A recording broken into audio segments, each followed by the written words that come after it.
तेज बारिश में घायल मोर बच्चे ने बचाया। उसने छाता मोर के ऊपर कर दिया और अपने कपड़े से उसके जख्म साफ किए। धीरे धीरे मोर ने अपनी आंखें खोली और वह बच्चा बन गया उसका फरिश्ता।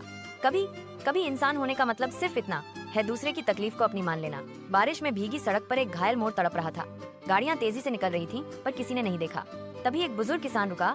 उसने अपने गमछे से मोर को ढक दिया और घर ले आया। पूरे गांव के लोग मदद को जुटे। कुछ ही दिनों में मोर उड़ान भरने लायक हो गया। उस दिन गांव ने सीखा, इंसानियत खून या जाति से नहीं, दिल से पहचानी जाती है।